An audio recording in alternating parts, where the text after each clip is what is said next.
इंतहाई अफसोसनाक खबर शामिल करते हैं मुल्तान से। मुल्तान में हुआ खौफनाक रेप। 8 लोगों ने 16 साल की कमसन लड़की को अपनी हवस का निशाना बना डाला। रेप करने वालों में 50 साल दुकानदार भी शामिल है। इस हवाले से रिपोर्ट कर रहे हैं जनूबी पंजाब मुल्तान से हमारे नुमाइंदे साजिद। जी साजिद, आगाह कीजिएगा।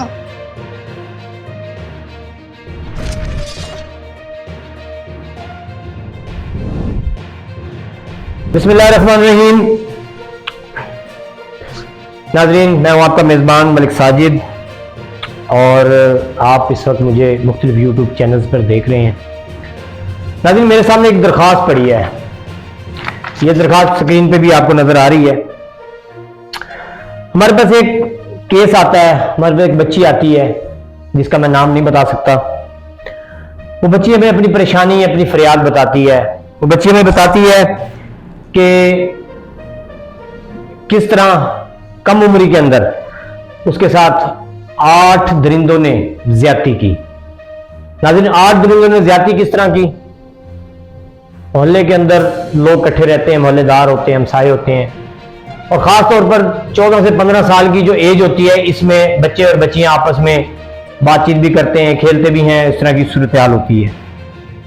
सुफियान नामी लड़का, उसने उस बच्ची के साथ दोस्ती की, जिस तरह भी दोस्ती वगैरह करके उसको अशरफ नामी दुकानदार, जिसकी दुकान डुमरा चौक, मुनीराबाद चौक, म्हारावाला मुल्तान का एक चौक है, उस चौक के साथ मुनीराबाद एक इलाका है, वहां पर एक डुमरा चौक है।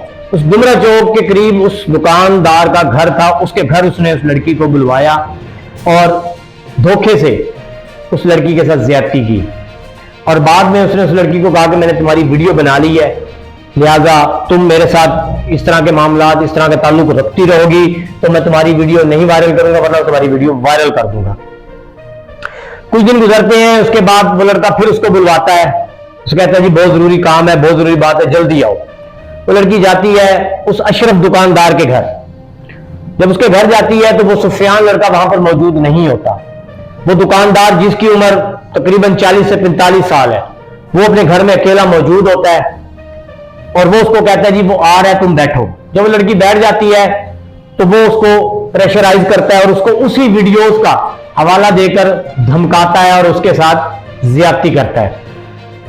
बच्ची इस वजह से, इस डर से किसी को कुछ नहीं बताती कि उसके वालिदैन को, उसके खानदान को पता चलेगा तो क्या होगा, बदनामी होगी, इस तरह की बातें। यह सिलसिला रुका नहीं, यह सिलसिला चलता रहा। वो सुफियान नामी लड़का और अशरफ नामी दुकानदार, इन्होंने एक प्लानिंग की। इन्होंने उस लड़की को किसी और जगह बुलवाया, किसी और के घर बुलवाया, क्योंकि बच्ची डरी हुई थी, बच्ची को डरा रहे थे, धमका रहे थे। उसको उन्होंने बुलवाया। वहां पर शहजाद और शादू नामी लड़का मौजूद था। नाज़रीन, ये सिलसिला शुरू हो रहा है गैंग रेप का। इसको गैंग रेप का ही हम नाम देंगे, लेकिन ये हुआ अलग अलग, लेकिन इसको नाम हम गैंग रेप का देंगे।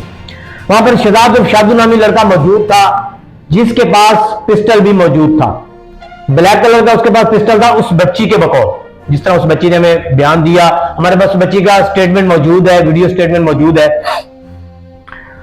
उस असले के जोर पर अशरफ और सुफियान ने शहजाद और शादू से भी उस बच्ची के साथ ज्यादती करवाई और वहां पर अली नामी शख्स भी मौजूद था, अली नामी लड़का भी मौजूद था, उसने भी ज्यादती की। इसी तरह कुछ और दिन गुजरे तो फिर रईस और अमान नामी लड़का, उसके साथ ज्यादती करवाई। फिर कुछ और दिन गुजरे तो अब्दुल्ला और जुनेद नामी। अब यह सिलसिला किस तरीके से शुरू हुआ? इसमें सुफियान, अशरफ और शादू, ये 3 मेन किरदार हैं जिन्होंने इस पूरे गेम को रचा और उस बच्ची को अपने काबू में करके अपनी हवस का निशाना बनाते रहे। नाज़रीन, उस बच्ची की दरखास्त हमारे पास आई। हमने थाना न्यू मुल्तान में उस बच्ची की दरखास्त को सबमिट करवाया और उन मुल्ज़मान के खिलाफ कार्रवाई का आगाज किया। लेकिन हमारे चंद मीडिया के चंद सहाफी दोस्त, मैं बड़ी इज्जत करता हूं उन दोस्तों की, बड़ा एहतराम से मैं उनका नाम नहीं लेना चाहूंगा, बड़ा एहतराम से मैं उनका नाम नहीं लेना चाहूंगा, हमारे लिए बड़े काबिल इज्जत है, काबिल एहतराम है। पिछले कुछ दिनों से उन्होंने उन रेपिस्ट लोग जो हैं जिन्होंने ये कारनामा सर अंजाम दिया, उनके हक में खड़े हैं, सिफारिशें कर रहे हैं, उनको सादिक और अमीन कहा जा रहा है। कहते हैं जी वो दूध के दुल्हे हैं, वो तो ऐसा कर नहीं सकते, ये बच्ची झूठ बोल रही है। नाज़रीन, मैं सिर्फ ये पूछना चाहूंगा कि एक 17 साल की बच्ची अपने ऊपर इतनी बड़ी तोहमत, इतना बड़ा इल्जाम क्यों लगाएगी? किस वजह से लगाएगी? उसको क्या फायदा इसमें? नाज़रीन, मैं यहां पर अपने तमाम आला काम को मुखातिब करूंगा। वज़ीर आला मरीम नवाज साहबा, जिन्होंने एक विजन शुरू किया खवातीन की फलाह बहबूद का और खवातीन के साथ होने वाली जुल्म और ज्यादती के खिलाफ, वो डट कर खड़ी हैं। लेकिन मोहतरमा मरीम नवाज साहबा, आपके दौरे हुकूमत में, आपके पंजाब के शहर मुल्तान में एक बच्ची अपनी दरखास्त लेकर आपके कानून नाफिज करने वाले इदारों में जाती है और उसको अभी तक इंसाफ नहीं मिल पा रहा। बजाय उसको इंसाफ देने के हमारे कुछ मीडिया के दोस्त, हमारे कुछ सहाफी भाई जो उन जराइम पेशा नासिर के साथ खड़े होकर उस बच्ची को झूठा कर रहे हैं, जिसकी इज्जत को दार दार कर दिया इन लोगों ने। और यहां पर मैं आईजी पंजाब डॉक्टर उस्मान अनवर साहब को भी मुखातिब करूंगा कि सर, आपको सलूट है कि आपकी तरबियत, आपकी जो जिदोजहद आज हमें नजर आ रही है, आज हमें पंजाब पुलिस के जवानों में नजर आ रही है।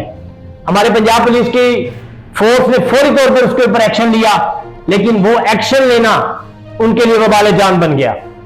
वो उन्होंने एक्शन लिया, वो उन्होंने घेरा तंग किया उन लोगों के खिलाफ, लेकिन वो सहाफी दोस्त हमारे, वो हमारे मीडिया के लोग, उनके ऊपर भी कीचड़ उछालना शुरू कर दिया। क्या पंजाब पुलिस अपना काम ना करे?